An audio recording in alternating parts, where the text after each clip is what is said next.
Vi har haft et forløb om lægekemi, hvor i forlængelse af det har vi udført et forsøg af fremstilling af acetylsalicylsyre, og det foregik den 16. i 1. 2017. Og gruppen består af Sara, Theis og Maria fra 2. N. Vores formål med forsøget det er at fremstille acetylsalicylsyre, og så vil vi også undersøge om vores råprodukt og det omkrystalliserede produkt, om det indeholder rester af salicylsyre, eller andre stoffer fra reaktionen. Her vil vi gerne se på vores stoffers funktionelle grupper. Først der har vi salicylsyre, hvor der er en carboxylsyregruppe bundet til vores fenol, og så har vi en etansyreanhydrid, hvor der er 2 ester, der ligesom deles om et O. Og så har vi vores acetylsalicylsyre, der er bestående af ester og carboxylsyregruppe. Og så til sidst så har vi en etansyre, som også er bestående af carboxylsyre.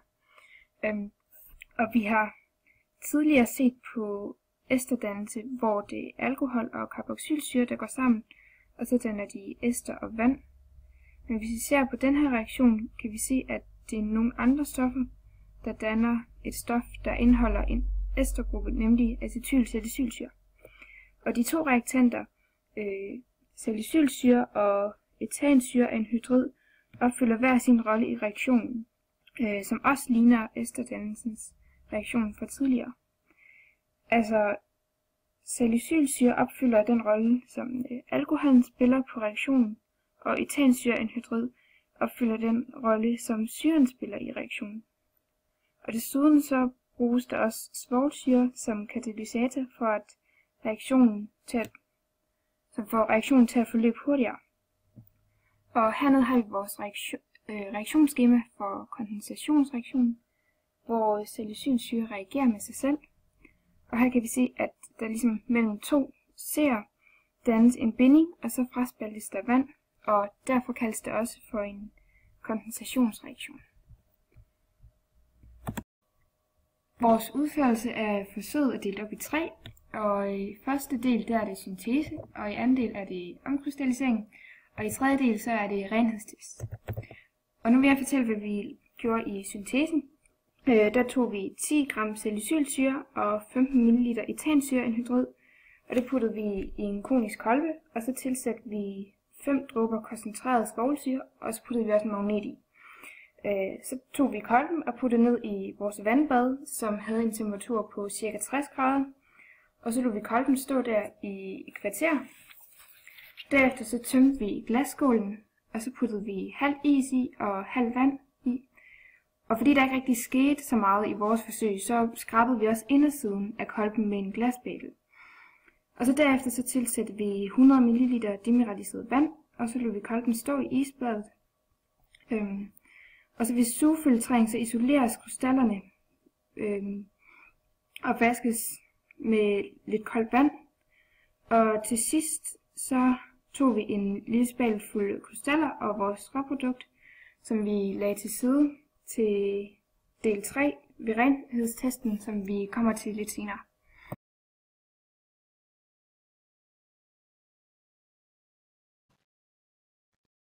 Efter vi har fået ud af det råprodukt, vi har fået fra første del af forsøget, tog vi noget demineraliseret vand og puttede i fryseren i 5 minutter. Så imens, der opvarmede vi noget etanol i altså resten af råproduktet, fordi noget af det andet råprodukt var så lagt til side til, når vi skulle have den her renhedstest, som jeg kommer ind på senere.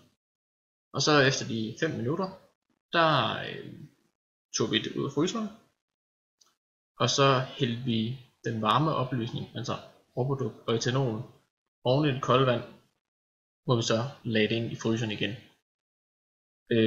Simpelthen for at danne de her krystaller til den her omkrystallisering, hvor det så derefter blev sugefiltreret, så vi til sidst ville ende ud med et rent produkt af de her krystaller. Så. Yes. Derefter udførte vi en renhedstest af det, vi har fået ud af det, hvor vi prøvede at smelte det her omkrystalliserede produkt. Og ja, og det puttede vi i et smeltepunktsapparat i sådan en lille.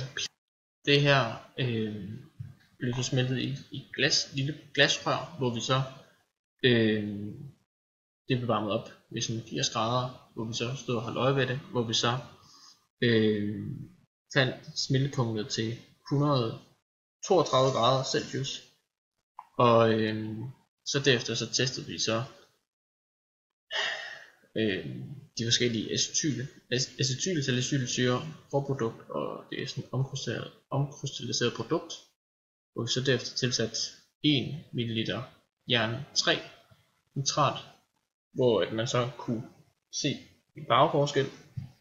Vi så at vores acetylsalicylsyre blev sådan gul i det, vores råprodukt blev brun, og vores omkrystalliserede produkt blev også sådan gulligt, og egentlig var det at det her råprodukt, det skulle faktisk være blevet lilla, og man kan sådan se en anelse af lilla skær i det, men det fik vi så ikke ud af det. Og her har vi så resultaterne. Vores masse blev 1,65 gram, og vi var tæt på at ramme det acetylsalicylsyrens tabelværdi på 135 grader Celsius, men vores var 132 grader Celsius.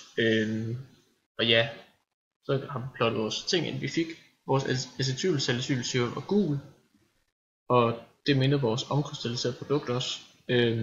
Og råproduktet skulle sådan være blevet lilla, men det blev brun. Men der var sådan et lidt lilla skær over det. Ikke helt brunt. Og det kan skyldes, at der stadig er eventuelt lidt rester af acetylsalicylsyre i vores råprodukt, så vi ikke har fået en ramt helt. Det skyldes sikkert også, at temperaturen, smeltepunktet er anderledes, at vi er 3 grader fra.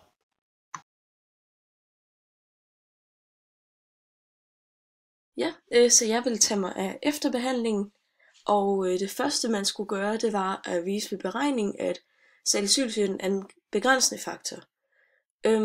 Så det jeg har gjort, det er, at jeg har beregnet stofmængden for de to reaktanter.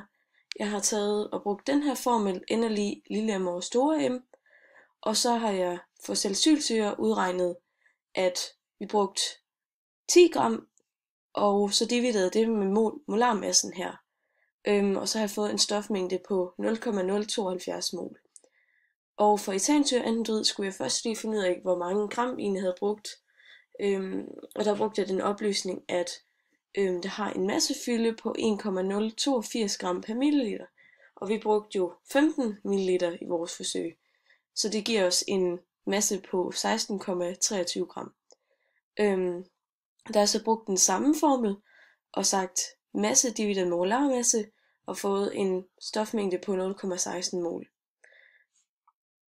Ja, og vi ved jo, at det er et forsøg, der reagerer 1 til 1 med de her reaktanter, så salicylsyren vil jo kun reagere med 0,072 mol af den her etansyreanhydrid. Så der er egentlig et overskud af stofmængde, og det kan vi så vælge at se på herover, hvor at jeg har opskrevet et reaktionsskema for hydrolyse af etansyreanhydrid, og en hydrolyse er jo egentlig en spaltning af et organisk stof, hvor det under vandoptagelse, og det bliver så til de her 2 etansyremolekyler. Og de to, de vil så være opløselige i vand, og det er de, fordi at de har nogle korte carbonkæder, som og fordi de har de her polære grupper. Den her syregruppe, den har både et O her, som kan være hydrogenacceptor, og den har et H her, der kan fungere som hydrogendonor, og et O, der kan fungere som hydrogenacceptor. Så derfor kan det danne hydrogenbindinger med vand, og er meget opløseligt i det. Derudover skulle man også gøre rede for at salicylsyre er mere opløseligt i en blanding af etanol og vand sammenlignet med acetylsalicylsyre. Og det kan man se ved, at acetylsalicylsyre har den her estergruppe her, og den er mindre opløselig i vand og etanol end en fenol, som sidder her, er. Og det er derfor, at salicylsyren egentlig vil blande sig bedst op i etanol og vand. Det er jo en alkohol, der sidder her, så den vil jo blande sig bedst i en alkohol også. Så det vi så gør, når vi laver den der omkrystallisering, det er, at vi vil gerne have salicylsyren adskilt fra acetylsalicylsyren, fordi det er den, vi gerne vil syntesere og have en høj koncentration af, og have en stor mængde af det. Så det er derfor, at vi gør det.